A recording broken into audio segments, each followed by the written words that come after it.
자, 김무성 대표 지역구로 찾아가서 재래시장을 방문했다고 합니다. 아무래도 이제 심정이 복잡하고 여러 가지 위기설이 나오고 있는데 이런 전공법으로 이런 위기를 돌파하려는 것 아니냐 이런 해석이 또 나오고 있습니다. 자, 그리고 저희가 보도해드렸던 공박, 박근혜 대통령이 공인한 친박들 내년 총선에서 출마할 것이다 이런 얘기들 저희가 먼저 보도를 해드렸죠. 그 첫 신호탄이 발사가 됐습니다. 청와대 춘추 관장이 대구에 출마하기 위해서 청와대 사표를 냈는데 그 이야기까지 좀 자세히 알아보겠습니다. 전상철 차장. 네. 자, 김무성 대표가 시장으로 이제 적극적으로 행보를 한다. 네. 결국에는 가장 바닥 민심부터 다시 훑겠다. 이런 의지로 봐야 될까요? 박근혜 대통령도 시간 날 때마다 재래시장을 찾는 것, 전통시장을 찾는 것으로 유명한데 김무성 대표도 아마 그런 의도가 아니었을까 싶습니다. 예. 오늘 관악구에 있는 신사시장을 찾았는데요. 여기에서 이제 여러 가지 물건을 샀습니다.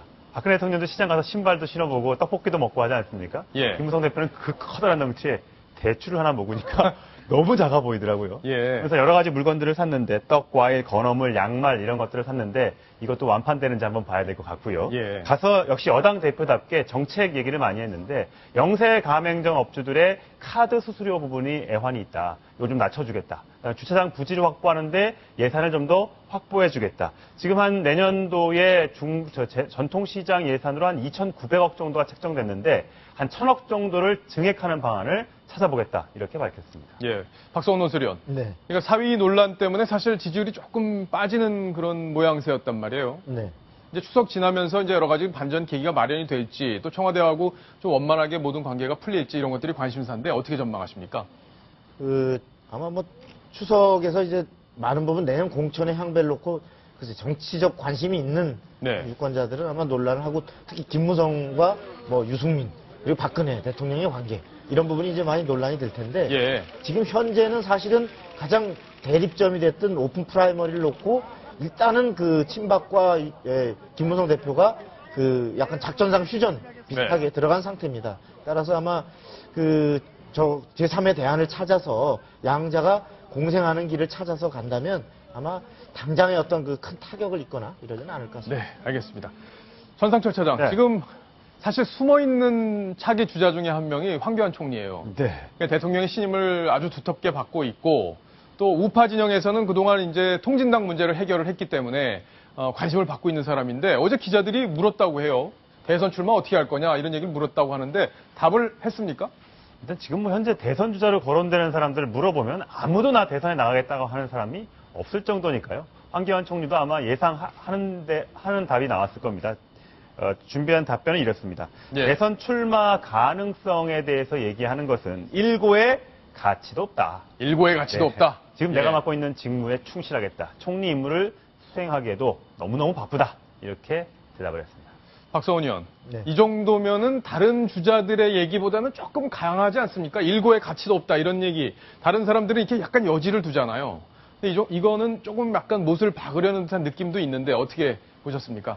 황교안 총리는 사실 제가 공안부 검사할 때도 제가 출입할 때 조금 만나본 적이 있는데 네. 그 성품 자체가 분명한 사람입니다. 그러니까 무슨 뭐 이렇게 그 의무하게 뭘 깔고서 복선을 하는 이런 화법에 익숙하지 않고 아, 그래요? 그렇기 때문에 총리로서의 본인이 현재 총리직을 수행하기도 사실은 거기에 혼신을 쏟아도 지금 제대로 평가를 받을까 말까 하는데 이런 상황에서 정치적으로 어떤 휩쓸리는 상황에 본인을 거론되기를 원치 않는 강한 뜻이 있어 보이고요. 네. 그 얘기 자체는 본인도 진심이지만 지금 상황에서 누가 그 친박에서 황교안 총리를 맡는다고 해서 쉽게 그것이 대권 주자로 만들어지는 그런 시대도 아니기 때문에 예. 아마 본인도 그런 측면을 의식한 것 같습니다. 알겠습니다. 자, 전상철 차장, 네. 이제 공박 얘기를 좀 해봐야겠습니다. 뉴스탑10에서 이제 공박을 계속 이제 저희가 보도를 처음에 해드렸고, 지금도 이제 공박 논란이 계속 되고 있는데, 대통령이 공인한 친박 중에서 1호라고 할 수 있는 분이 대구 출마를 사실상 선언한 거나 다름없게 됐어요. 네. 어떤 분인지, 어딘지 정리를 좀 부탁드리겠습니다. 전광삼 전 이제 되겠네요. 춘추관장인데 정확하게 말하면 이제 보도지원 비서관, 이제 기자실 업무를 담당하게 되는데 이 전광삼 전 춘추관장이 서울신문 기자 출신이고 대구 지역에 이제 대구에서 태어났고 대구에서 고등학교를 다녔습니다. 그래서 이 대구 지역 출마설이 이제 나오고 있는 건데 원래는 이제 일신상의 이유로 그만두겠다고 했지만 사실상 이제 출마설을 밝힌 거고요. 이 춘추관장 이거 어제죠. 예. 밝힌 건 춘추관장 소임을 어제까지 하게 됐다. 박근혜 대통령이 성공한 대통령으로 남을 수 있도록 도와달라. 사퇴는 일신상의 이유다. 이렇게 말을 했지만 대구 북구로 주소지를 옮긴 것으로 봐서 대구 북구의 출마 가능성이 현재로서 높은 상태입니다. 자, 대구 북구에 누가 있어요, 그러면?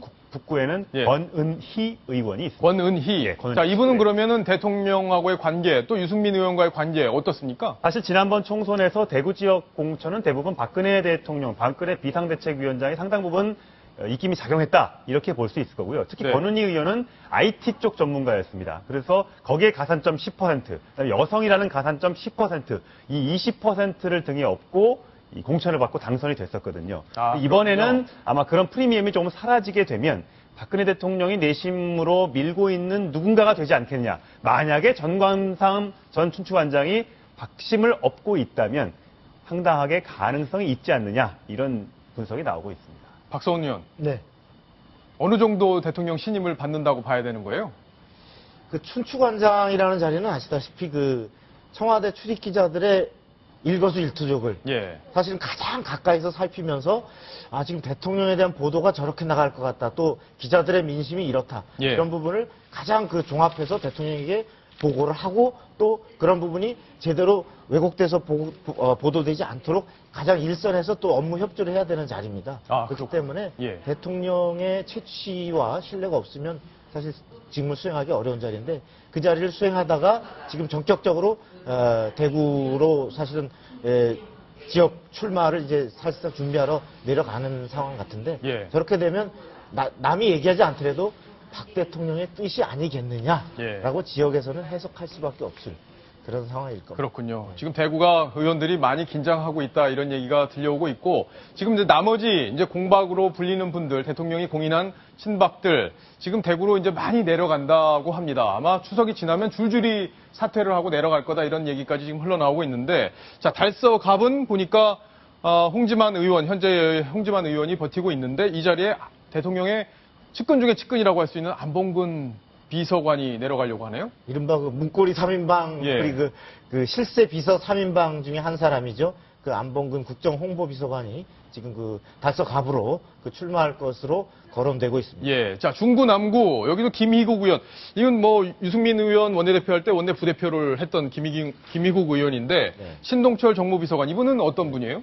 신동철 비서관은 아시다시피 그 당뇨 출신으로서 예. 원래 과거에 그 통일민주당 당뇨 출신으로서 당에서 뼈가 굵어서 현재 그 친박의 핵심 비서관으로 이제 진입해서 정무를 사실 살피고 있는 그리고 정무수석이 비었을 때에도 정무비서관으로서 그 역할을 해온 그 측근 비서관이라고 할 수 있습니다. 예. 자, 여기는 이제 김재원 정무특보는 서상기 의원이 있는, 서상기 의원 같은 경우에는 지금 대통령하고 가까운, 같이 서강대를 나온 분이고, 또 삼선이고, 친박에 그래도 영향력이 있는 분인데, 저렇게 거론이 되고 있고요. 안종범 경제수석 같은 경우에는 또 서구에 거론이 되고 있는 그런 상황입니다. 자, 이분들이 쭉 나가서 붙게 되면은 어떻게 될까요?